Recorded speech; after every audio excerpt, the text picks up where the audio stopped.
네, 여러분 안녕하십니까. 1135일 되는 미국 대사관 심리 시민들의 행동일입니다. 어제 윤석열 대통령이 간호법에 대해서 국회에서 재논의하라 부결시켰습니다. 간호법은 국회에서조차도 농도 있게 서로 토의도 하지 않았습니다. 또 의료계에서도 서로 이렇게 협업하는 과정이 없습니다. 간호법은 한 40~50만 되는 간호인들이 자신들의 권리 행사를 하기 위해서 자신들만을 위한 법안이었다. 입법 발의하는 과정을 보면은 첫 행간에서 다 읽을 수 있는 것입니다.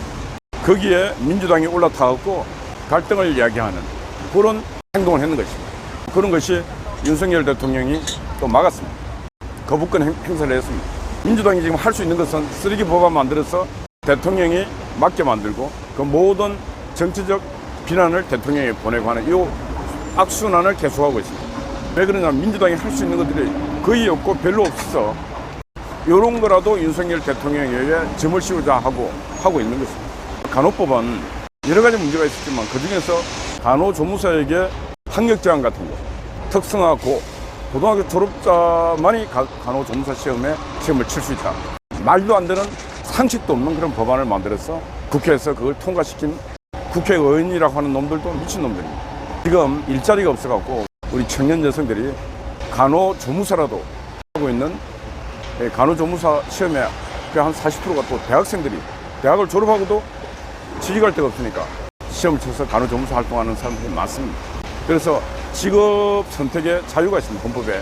근데 직업을 선택하는데 학력을, 특히 간호조무사 같은 경우는 말 그대로 많은 전문성을 요하지 않기 때문에 학력을 제한해서도 안 되는 것입니다. 비전공을 했다 할지라도 내가 그런 직업은 선택할 수 있는 정도는 충분해야 됩니다. 그런 것까지도 규제를 하고 그걸 법이라고 만들어내고, 그리고 간호사들이 자기들이 쪽수를 믿고 투쟁하고 거기에서 내년에 클린 정치에서 특정 정당의 당원으로 가입하고 하겠다고 오만 정치적 행위를 다 하고 있습니다. 이 회초리가 있으면 패주고 싶어요. 공공의 회초리가 없기 때문에 뭔가 패줄 수도 없어요. 전국의 간호사들이 고생은 많이 했습니다. 코로나 때도 고생은 많았지만은 지금 간호사 법을 만들어서 그들만의 특권, 그들만의 특별 대우를 원하는 그런 것은 해서는 안 된다. 의료계 전체가 반대했지 않습니까? 의사, 한의사, 치과의사 할 것들 전체가, 그리고 심지어 간호조무사, 그리고 많은 국민들이 다 반대하고 있는데 저들만 다른 나라 가서 살든지. 그래서 간호사법에 대해서 윤석열 대통령의 거부권 행사는 올바랐다, 용기 있었다, 박수를 보냅니다. 어제 그저께 양일간에 1박 2일로 민주노총 건설노조 이 인간들이 요 강화문 그리고 저 용산 집회를 했습니다. 1박 2일 철야 노숙 집회를 했습니다. 노숙 집회. 진짜 노숙인들처럼 자리 깔아놓고 들어누워갖고 술판 벌리고, 이거는 미치지 않고는 할 수 없는 짓을 계속하고 있습니다. 헌법이 보장한 집회 결사의 자유를 행사하는 걸 좋아해요. 근데 길바닥에 타인의 권리를 침해하면서까지 하는 행위는 용납할 수가 없는 것입니다. 그는 자유가 아닙니다. 그리고 심지어 길바닥에서 술판까지 깔아놓고 술 처마셔 가면서 그걸 자유라고 생각하고 있는 저 민주노총 저 인간들은 자유를 누릴 자격이 없는 인간들.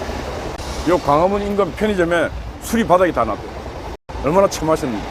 대한민국은 일단 모든 국가에서는 법치는 기본입니다. 법치가 지켜지지 않는 나라는 그 나라는 나라가 아닙니다. 그래서 이 법치를 다 허물고 질서를 허물고 규율을 허물고 했던 인간들이 누구냐? 바로 문재인과 그 일당들이.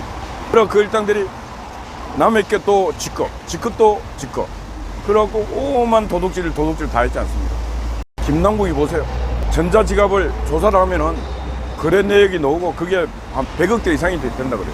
돈이 100억이나 있고 하기야 국회의원이 안 됐으면은 그런 돈이 어떻게 생기겠습니까? 지금 대한민국 국회의원들은 입법 발의만 한 개 해주면은 돈 10억, 20억 버는 건 시간 문제다. 진짜 저 대한민국 국회를 한 번은 완벽한 해산을 통해서 거듭나게 하지 않으면 대한민국 존립해서 갈 수가 없다. 전두환 국민이 저 못난 놈, 저질스러운 놈, 도둑놈, 사기꾼, 심지어 간첩까지 버글버글한 저 국회를 한 번은 완벽하게 국민의 이름으로 해산시켜야 된다. 그래야 저 거듭나지. 안 그러면 거듭날 기회도 없고 거듭날 생각도 없습니다. 우리 장기표 선생이 5월 30일 날 국회를 둘러싼 특권 내려놓으라고 인간 삐끼 행사를 5월 30일 날 하시기로 지금 계획하고 있습니다. 연세가 많으심에도 불구하고 항상 머릿속에는 기발한 생각과 새로운 생각을 갖고 있습니다. 어제 그저께 장기부 선생이 박영수를 고발했습니다. 박영수는 진즉 구속돼야 됩니다. 특별검사의 그 직위를 갖고 그 이후에 나쁜 짓이라고 하는 나쁜 짓은 다 했습니다. 돈 되는 자리는 딱 가서 다 해쳐먹었습니다. 윤석열 대통령도 지난날 서울지검 하면서 문재인 정부의 어떻게 보면 칼잡이 역할을 했습니다. 근데 본인이 칼잡이 하면서 칼을 잘 쓰지 않습니까? 본인이 대통령이 되고는 그 칼 행사를 제대로 안 하고 있다. 그때는 문재인이가 임명한 서울지검장이었고 지금은 본인이 대통령입니다. 본인이 그 경험, 본인의 시행착오, 본인의 가오가 있으면 그거는 본인 반성을 하면서 나라를 위해서, 국민을 위해서 칼을 휘둘려야 됩니다. 이미 대통령이 되었기 때문에 모든 판단은 내일 내가 어떻게 판단받을까 그 생각하면 안 됩니다. 내가 대통령으로서 임기를 마칠 때 그때 국민 여러분 나를 평가하십시오 하고 싶은 건 다 해야 돼. 빨리빨리. 문재인처럼 아무나 하면 안 되고 국민이 원하는 거, 국가를 위해서 큰 대의를 놓고 하면은 길이 보여요. 길이. 국가를 위해서, 국민을 위해서, 그리고 더 크게는 세계 평화를 위해서 이런 생각을 가지면은 길이 보여요. 가야 될 길과 가지 말아야 될 길과 해야 될 일과 하지 말아야 될 일 다 보인다니까. 그러면은 저 국회 안에 있는 저 국회 쓰레기 같은 인간들도 겁낼 필요가 없습니다. 오만 입법을 하고 뭐 하더라도 두려워할 필요가 없습니다. 대통령에게는 어마어마한 권한이 부여되어 있습니다. 최악의 경우는 계엄령을 행사할 수 있는 그런 힘까지 있습니다. 국회의원들이 나라를 망치고 파탄에 이르게 만들고 하면은 계엄령을 발동해서라도 그걸 풀리를 뽑을 수 있는 그런 권한까지 헌법은 부여하고 있습니다. 대통령에게 그런 권한도 부여합니다. 그런 걸 읽어보시면서 왜 대통령에게 이런 계엄권까지 부여했는가 그 공부해보면은 답이 딱 나옵니다. 모든 게 뭐냐? 국가를 위해서, 국민을 위해서. 대통령이 최악의 경우 배수의 진을 치고 치더라도 최악의 경우는 그런 활동권까지 부여해 있다. 대통령은 항상 그런 생각을 해야 됩니다. 내가 최악의 경우 나라를 위해서, 국민을 위해서 이런 권한 행사도 할 수 있다는 생각을 갖고 딱 통치를 하면은 길이 보여요. 길이. 나쁜 놈, 큰 나쁜 놈, 작은 나쁜 놈, 더 큰 나쁜 놈, 이거 어떻게 정리할 것인가. 통치 행위라는 것은 무겁고 무섭고 가담성이 있어야 돼요. 또 한편으로는 자유롭고 평화로워야 됩니다. 박정희 대통령이 군사 통치 18년을 하면서도 늘 농민들 만나서 그 벼농사 할 때는 그 논밭에 들어가서 같이 모신기 하고 나와서 농민들과 같이 막걸리 마시고 하는 그런 평화롭고 자유로움도 있어야 되고, 또 한편으로는 나쁜 짓 하는 놈들 가감하게 감옥 보내고, 전두환 대통령이 삼천교육대 보내고, 그런 양면성, 다면성이 있어야 됩니다.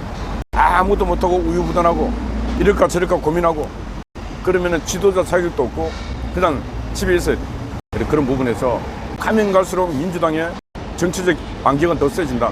그 잘못된 걸 엉두르기 위해서라도 그런 행사를 간간히 해야 된다. 그런 말씀 드립니다.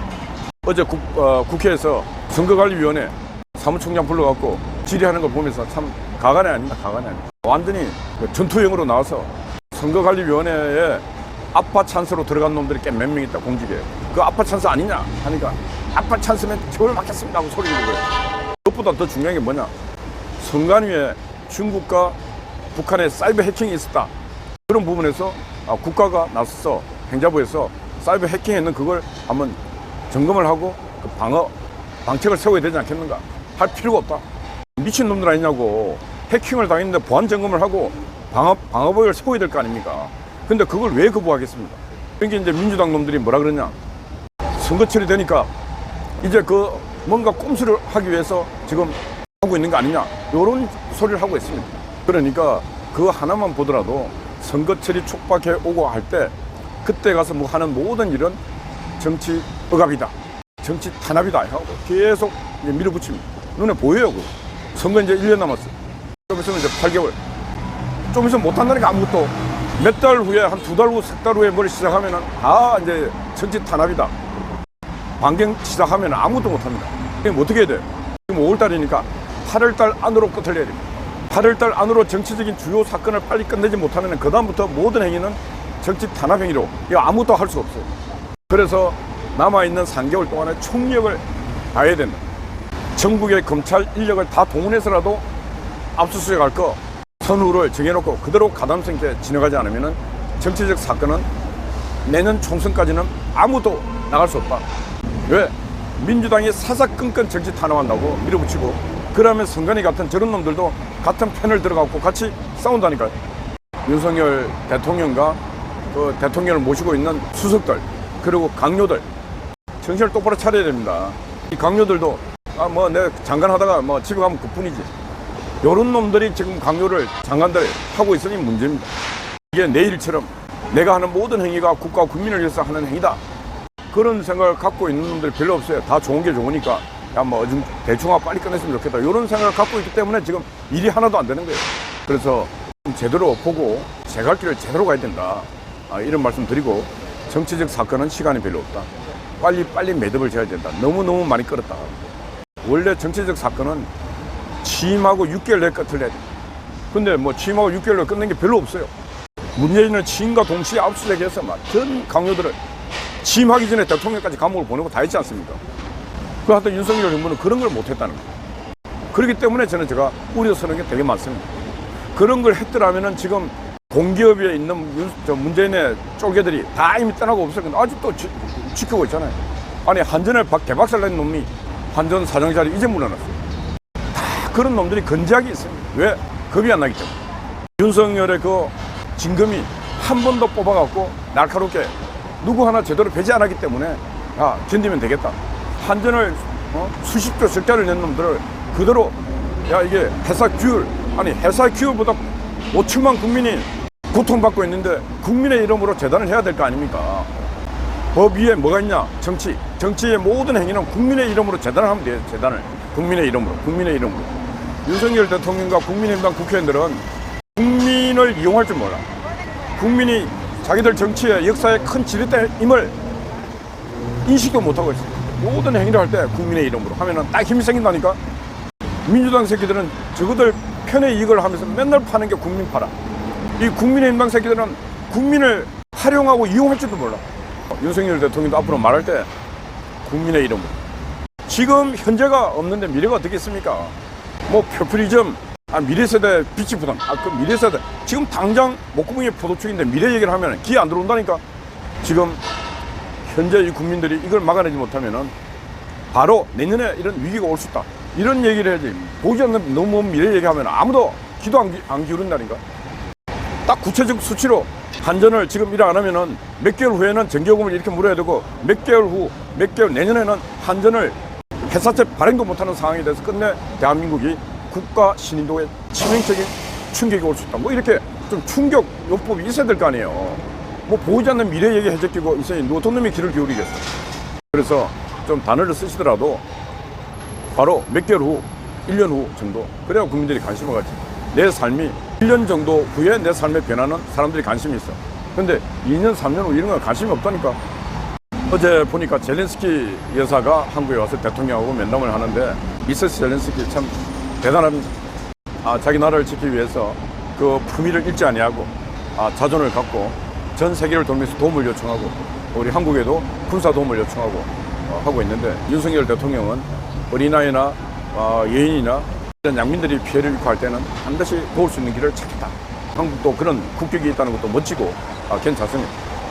그리고 KF-21 우리 초음속 전투기 지적이 5호기까지 다 이렇게 이제 성공했다. 한국이 대단합니다. 그런 자부심을 갖고 한편으로는 국민들이 자부심을 갖게끔 한편으로는 나쁜 놈 잡는 거 이런 걸 좀 잘했으면 좋겠습니다. 어제 낮부터 밤까지 아침까지 우리 한가기님이 미국 대사관을 지켰습니다. 미국 대사관 지킴이 여러분들 위대하고 대단하십니다. 자유연대 화이팅! 아침 일찍부터 우리 미경님, 신바, 프랑스어 조숙가 등등 여러분들 화이팅입니다. 언제나 변함없이 또 송화제 추서를 지키고 있습니다. 언제까지나 우리가 이렇게 갈 수는 없겠지만은 분명히 조숙한 시간 내에 한미 동맹은 더욱더 공고해지고 저 간첩들은 반드시 잡혀가리라 보고 있습니다. 지금 대검찰청에서 마약 전담팀이 구성이 되듯이 간첩 잡는 전담 기구가 구성이 돼야 된다. 그러면은 간첩들이 도망을 가든 길 건너 저놈들도 도망을 가든 도망을 갑니다. 그런 날이 빨리 오기를 소망합니다. 여러분 화이팅입니다. 감사합니다.